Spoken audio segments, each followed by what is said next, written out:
Hello and welcome to another episode of the djproject Criterion Collection. And here we're going to talk about Spine 392, 3 films by Hiroshi Teshigahara. Now I got this set, as I said before, well in general what makes me want to outright purchase something from the Criterion Collection, one of the reasons is that I feel that it would help expand my knowledge, and particularly in seeing the possibilities of cinema. What you can do in the medium beyond just what you can typically see in any given year. Just your conventional mainstream cinema that's dependent on narrative.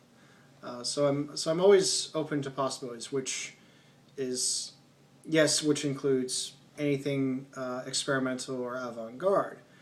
Now the question is, why would you be interested in this? Well, again, it's just kind of see what what you can do. But the other question then it becomes, why would you want to do that? If narrative cinema tends to work and it's what's prevalent, then why not stick to what works? Why would you want to go into these fringes? Well, there are cases where sometimes you need to go beyond a certain convention, and sometimes you need to be more daring in what you do. In the case of Teshigahara, he was somebody that was always wanting to be daring anyway, so these films are most certainly a reflection of his own artistic personality and what drove him and what interested him. And there were a lot of things that interested him.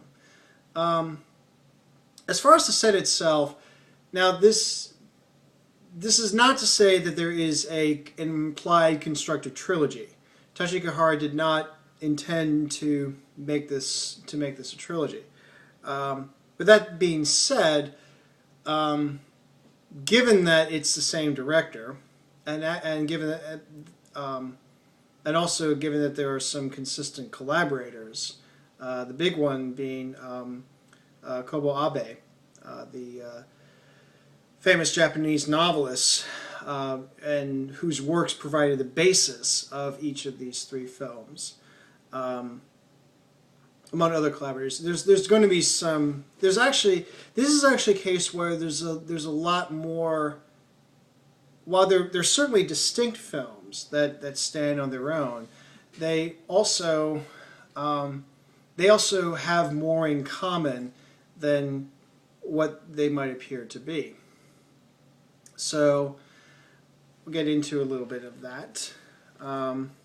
First film in this set was released in 1962, and it's called Pitfall.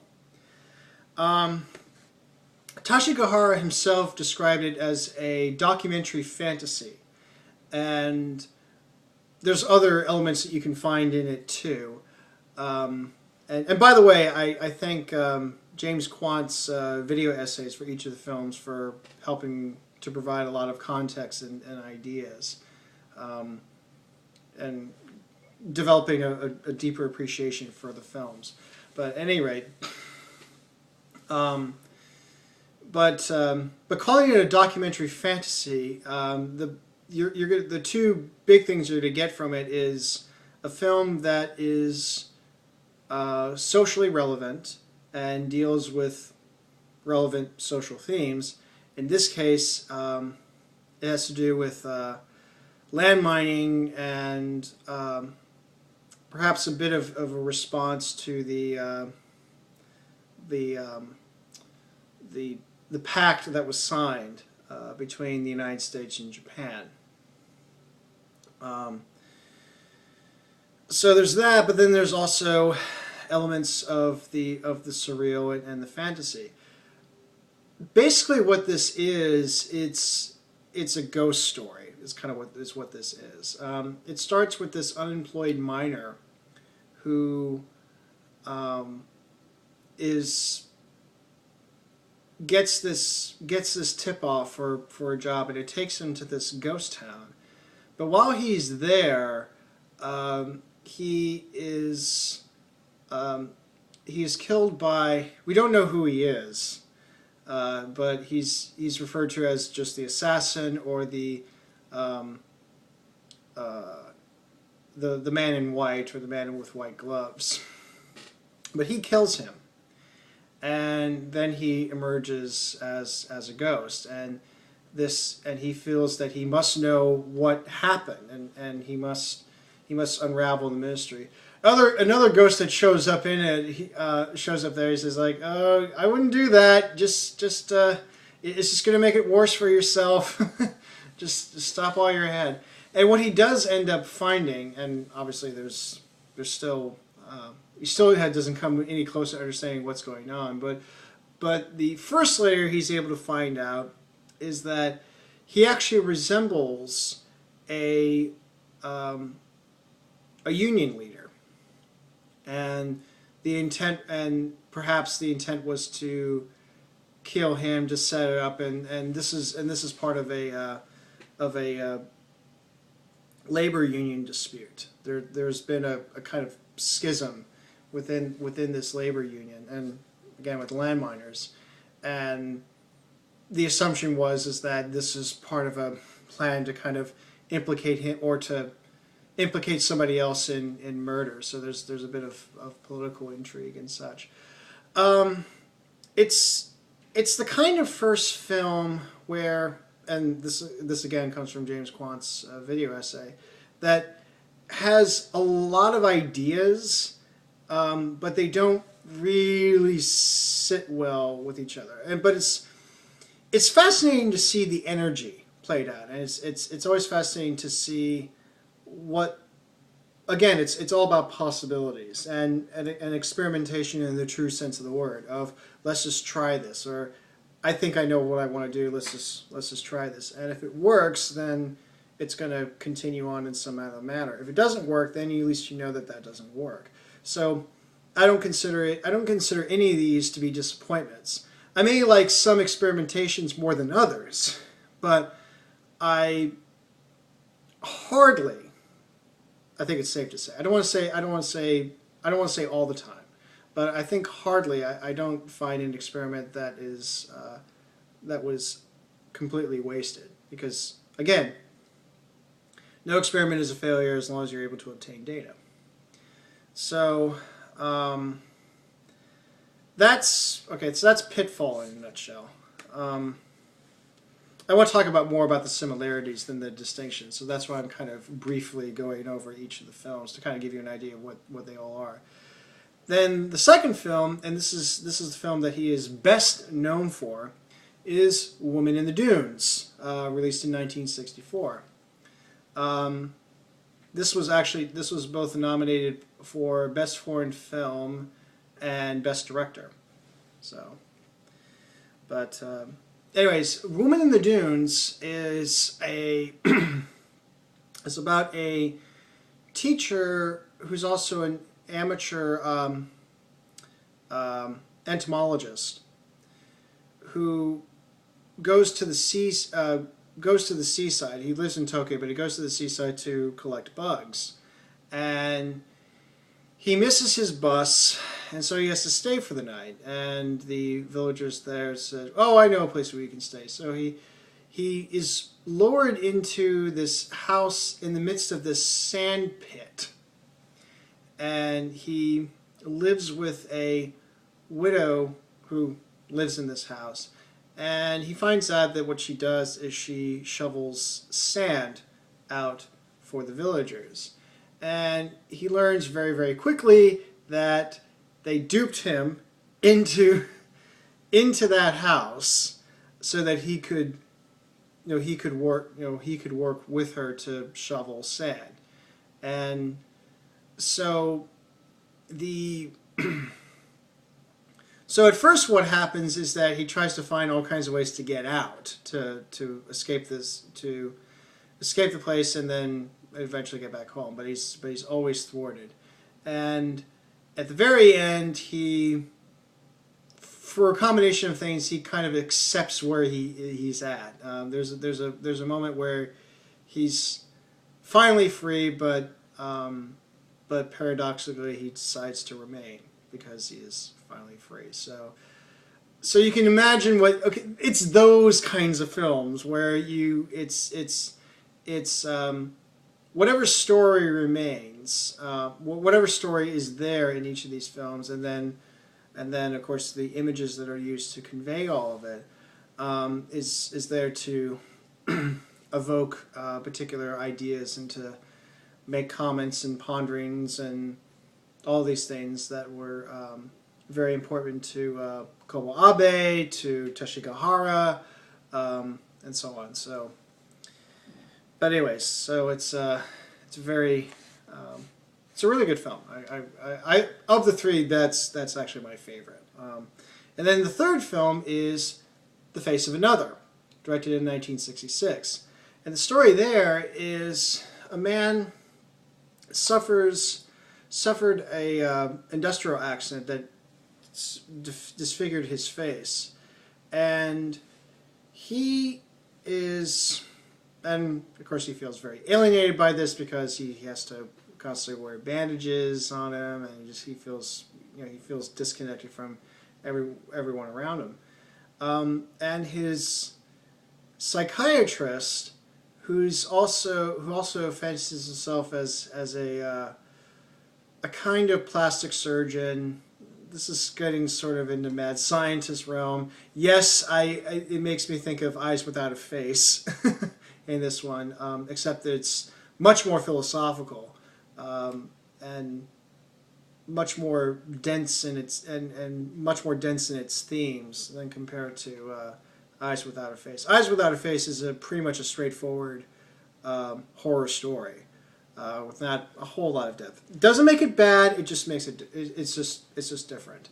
But at any rate,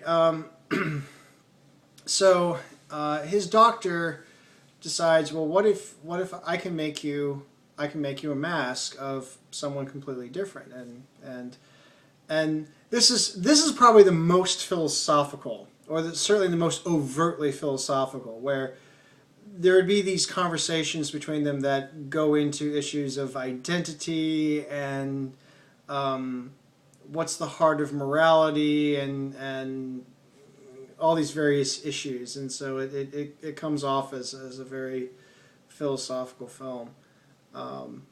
Actually, I think it was, and because the work itself was quite philosophical. You have these little exchanges and ponderings and such about various meanings and so forth. It's kind of like reading Milan Kundera or something, but at any rate, which sometimes makes for good cinema, but oftentimes it doesn't. Again, this is the plus side of experimentation. You at least try it out, and then you see if it works or not. And this is a case where it doesn't. But anyways.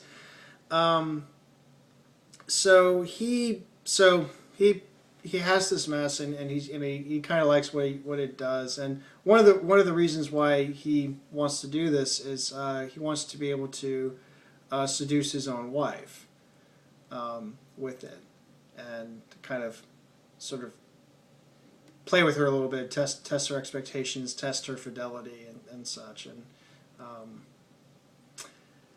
I don't know if this is the kind of film where it's okay to spoil, but because even if I tell you everything, you probably still wouldn't get, you probably would be kind of going, huh, what? But so anyways, so now these are the films. Again, these were not intended to be a trilogy or deliberately constructed. For starters, there was actually another film that was also based on a work by Kobo Abe, and it's called The Ruined Map, and I get the suspicion that was also going to be part of this collection, but from what I've heard, I don't know if this is true or not, but I've heard that the company that owns the rights to The Ruined Map refused to have English subtitles. They didn't want any subtitles in it whatsoever. So I think because of that, that's not part of it. But because I think this is something where because of that association, it almost begs to be included in it. But I think but I can't really confirm that. But I wouldn't be surprised if that was really the case. So in this case, we get these 3 films, and having 3 films is better than no films. The more the merrier. And again, James Quant argues that while it's not deliberately constructed to be a trilogy, he does see it as a triptych of sorts, with and it's Pitfall and The Face of Another being the outer flanks, and then Woman in the Dunes in the middle. Pitfall and The Face of Another have a lot more in common with each other, and Woman in the Dunes really does stand out in a lot of respects.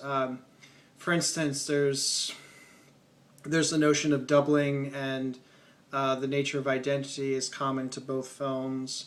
There's a lot of surrealist imagery that's employed in both. In fact, one of Teshigahara's cinematic influences was Jean Cocteau. In fact, there was a shot in Pitfall where it's the unemployed miner becoming a ghost, and it's the reversed shot technique that Cocteau was most famous for using. So yeah, they have a lot more in common. And Woman in the Dunes really does stand out on its own. It really is the best of the 3. I mean, it's not to say that the other 2 are bad. I mean, they definitely have their charms. In fact, The Face of Another feels like, in some ways, a hyper-extended Twilight Zone episode. But there's also there are also some inconsistencies to it. I think it's more of a feature rather than a bug, because I think Teshigahara was just somebody that just wants to try it, and if he's satisfied with it, then that's how it's going to go. And this is also a characteristic. Teshigahara was another one of those artists that was involved in a lot of other mediums. In fact, he was the son of a Ibikana master, flower arranging, and he took up flower arranging himself, but he did it in his own way. It's very, very radical, Ibikana, and he did. He's also done painting. He also did painting. He did. He worked with bamboo. Also just as radical and far out. So this is a guy that really loved to explore artistic possibilities, and everyone else be damned. But what makes this interesting is that this was very popular at the time. Again, Woman in the Dunes got him 2 Academy Award nominations, and he also got a special prize from Cannes as well. And this was something that audiences went to go see.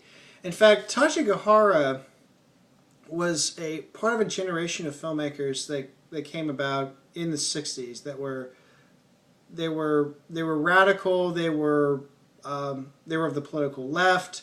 They were particularly responding to what was happening in Japan economically, and then of course the mutual pact between the United States and Japan. They were responding against that, and so it's just all these sensibilities and everything, and they felt that they wanted to shake up cinema, and so they didn't look on Kurosawa particularly favorably. They considered him, like, oh, he's just that old guy. And I think Ozu was kind of lumped into there as well, unfortunately. In fact, I bring this up is because that's arguably what you get from Sanjuro, is the story in Sanjuro of the Rohirrim with no name wanting to be or ends up being a teacher or mentor figure with this young clan of samurai is sort of Kurosawa's way of saying, I know what you're going through, I know what you want to do, I want to help you. It's kind of his way of saying that to them. And so I think it was directed at filmmakers like Teshigahara. So the point of all this is that this was not some small little artsy enclave that's just entertaining themselves. This was it was made for an audience, and then an audience did respond. And I take that as there is that happy medium. It's not in regards to doing things your own way or taking an experimental route. It doesn't necessarily have to be alienating in any respects. It is all done to make a point. And again, I think this is why it's needed to do these to use particular techniques and to have a different way of doing things. Is that sometimes, depending on the subject matter, you can't use those particular conventions, and it's like with adaptations in general. I mean, sometimes with films that are based on difficult works, the tendency is to try to put some kind of conventional storyline through it, and then that becomes the basis of the adaptation. And sometimes you can get away with it. The Unbearable Lightness of Being, you could get away with it because there is a through line through it, and it's basically it's basically the character of Tomage, and sort of his little his little adventures and choices. I mean, that becomes a through line. So in that sense, it makes it easier to adapt. Yes, I know Kundera disowned it eventually, but hey, you know, it's what made the film. Prague has good beer. Anyways, but sometimes if the more faithful adaptations require, you know, to go beyond thinking narrative, and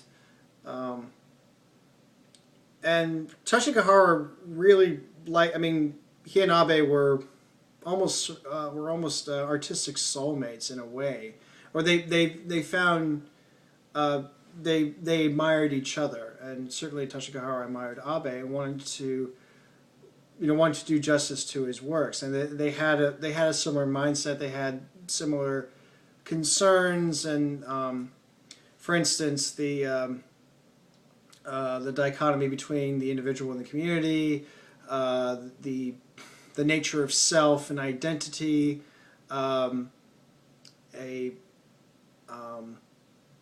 hyper-rationalist, although I think that's more Teshigahara, but I think Abe too. Just the desire to control and wanting to scrutinize everything and not just letting stuff be. So, and it works in a strange, beautiful way, I guess. So, again, I would say that if you want to take the leap into the experimental, it's actually pretty good. But I will say that for me personally, Woman in the Dunes is probably the best work out of them, and I think this is one of those. Again, I've said this before in other cases, but I almost feel like this could be one of those situations where I could see somewhere down the line Woman in the Dunes being its own separate title, so you don't have to get the other two. But that being said, it is worth seeing all three of them, even if you prefer one over the other. And who knows, maybe you'll like Pitfall or The Face of Another more than Woman in the Dunes. But at least you have something there. And I have to say that this last night was the first time that I saw these three films since I got the set. I got it back in, I want to say it was 2007, I think, or yeah, like late 2007. And I hadn't seen it since. And I remember thinking, this actually it looks pretty good. I don't remember disliking it at all. It's just it's not something that you readily go to, and there are certainly other titles that I readily go to before others. And this especially since there are 3 films, you almost have to make time in order to see it. But it's seeing it again, I remember this actually is pretty good. I actually really like this. And again, I liked it the first time, but I liked it again. So it may be something that I'm going to have to see more times myself to kind of get more into it. So, but yeah, again, I try to see if you can see Woman in the Dunes. And this is where I can do a little bit of shameless advertisement, but all for good reasons. Again, the Criterion Collection, you can watch all of it through Hulu Plus. So if anything I say sounds interesting, you can get a subscription to Hulu Plus. It's $7.99 a month. You can cancel at any time and see the films for yourself to see if whether you like it or not. And yes, these are all the Criterions that are currently in print. So you won't get the out-of-print stuff, unfortunately. But you will get everything, not just through the Criterion Collection, but through their other lines, such as Eclipse and Essential Art House, because there are some titles that are done through that line, but not through Criterion. And I've also found that it's a good way to kind of anticipate what's going to be released next. If you see a title on there that doesn't look like it's on the Criterion Collection, chances are you're gonna see this. I know this because when I saw that Quadrophenia was there one time, and this was before it eventually came out on Blu-ray and DVD last year. So like, I bet you that's gonna be on the Criterion Collection. Sure enough, it was. So. On the one hand, it takes a little bit of the surprise element out of it because you can kind of anticipate where it's going to go. But at the same time, it's fun to dream. Again, I want to see the Decalogue on there, so I'm still waiting for that. But yeah, and so yeah, if you want to see avant-garde that's still accessible. Definitely check out these 3 films by Teshigahara, and I think you may end up liking Woman in the Dunes the most because there's a lot in it that is still very captivating and intriguing, and it seems to it works on its own, and then it works in deeper ways. I don't know, just like everything just seems to really click together very well. So yeah, and those were 3 films by Hiroshi Teshigahara. And until next time, take care.